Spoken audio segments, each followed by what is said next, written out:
Bonjour et bienvenue dans notre émission sur le Moyen-Orient et les relations internationales.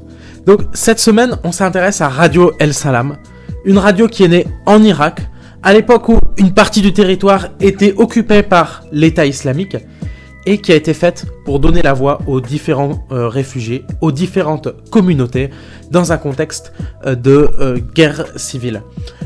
Pourtant, on a vu dans le premier épisode que cette radio a été fondée avec des moyens quasiment amateurs, des journalistes qui ont appris le métier sur le terrain.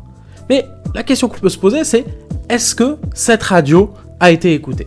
Donc, j'ai posé la question à Mario Fontenille, directrice de Radio El Salam de 2023 à 2025. En fait, je pense que dès le début, alors moi j'y étais pas, mais j'arrive facilement à me dire que dès le début, elle a été écoutée. Pourquoi ? Parce que l'idée aussi d'avoir une rédaction et donc une équipe, même si elle était petite au départ, je pense qu'il y avait genre 4-5 personnes maximum, mais ces gens-là faisaient du terrain. Donc en fait, ils étaient en permanence dans les camps, à la rencontre de ces populations déplacées, réfugiées, pour recueillir leurs soucis du quotidien, pour recueillir les défis, pour leur demander comment ça allait, raconter leurs histoires. Donc en fait, ils ont été très rapidement identifiés, puisqu'ils allaient vraiment d'un camp à l'autre. Et à l'époque, il y avait beaucoup de camps, notamment au Kurdistan irakien et même dans les environs de Mossoul. Donc ils y étaient quotidiennement, et ils ont créé des liens. Et c'est là où je peux dire que ça a été efficace dès le départ, c'est que 10 ans après, on avait des auditeurs qui écoutaient la radio depuis sa création, parce qu'ils avaient rencontré les journalistes sur le terrain et qu'après le bouche à oreille faisait que les gens, d'une tente à l'autre, se passaient le mot en disant « Branchez-vous sur Radio El Salam, c'est une radio pour nous ». Ça a longtemps été considéré comme la radio des réfugiés. Puis ensuite, c'est passé à la voix des sans-voix. Puis la radio de tous et toutes.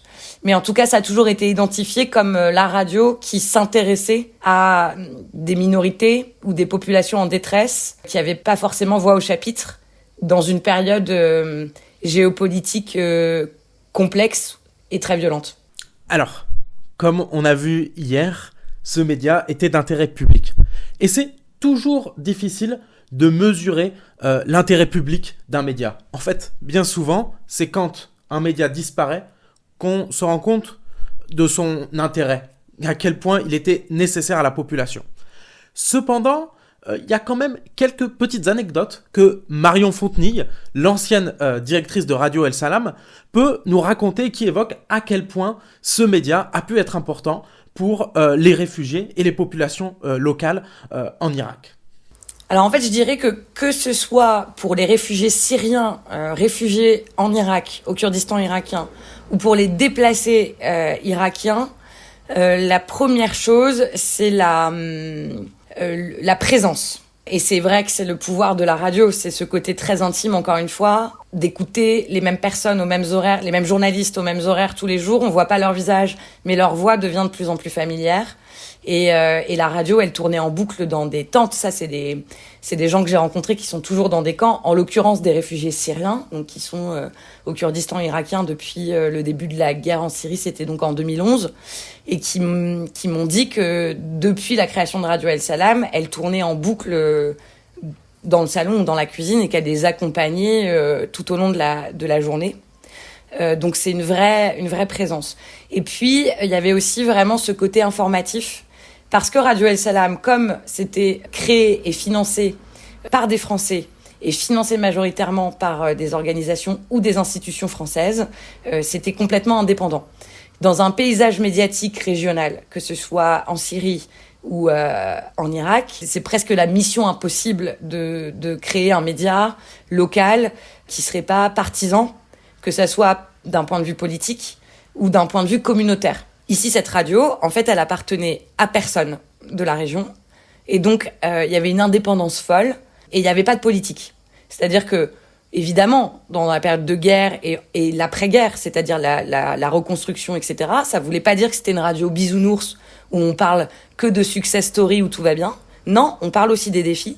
On met en avant aussi les difficultés, mais à travers l'humain, à travers les gens et leur vécu et leurs témoignages. Et donc ça, forcément, les gens, ça leur parle, puisque on parle d'eux, ou on parle de leurs amis, on parle de leur famille. Donc ils se passent le mot, c'est aussi comme ça qu'ils s'informent. Et aussi, sur ce côté d'indépendance et donc de neutralité, gage de qualité reconnu et donc confiance. Donc les gens, souvent, moi, ce qu'ils m'ont dit, c'est la seule radio qu'on écoute parce qu'on sait que on va avoir les vraies informations factuelles et on va pouvoir entendre la réalité de ce qui se passe. Et on vous fait confiance, donc si on doit témoigner, on ne témoignera qu'à votre micro parce qu'on sait que vous n'allez pas nous couper au montage ou que vous n'allez pas modifier notre parole ou l'instrumentaliser.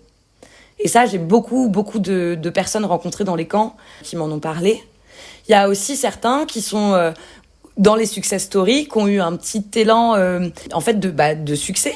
Grâce à la radio, il y avait notamment un chanteur qui était un réfugié syrien du Rojava, donc un Kurde syrien, qui avait carrément créé son petit studio de musique dans le camp, juste à côté de sa maison. Et donc qui enregistrait ses chansons. Et en fait, nous, depuis le début, on l'a suivi et on a même diffusé ses chansons en expliquant que c'était lui qui venait d'enregistrer ce nouveau titre, etc. Et en fait, il a eu une petite popularité grâce à ça. Donc après, il devenait chanteur dans les mariages et puis du coup, il est devenu de plus en plus célèbre. Et puis là, avec l'ascension des réseaux sociaux, il avait carrément... il a toujours d'ailleurs son compte Instagram, ses lives TikTok. Et du coup, c'est devenu une vraie petite star dans la région. Et ça a commencé... sur Radio El Salam, par exemple. Je vous remercie de votre écoute et ne manquez pas le prochain épisode, toujours avec Marion Fontenille. Cette fois-ci, on verra un petit peu les défis auxquels a fait face la radio pour mettre en place ce fameux vivre ensemble.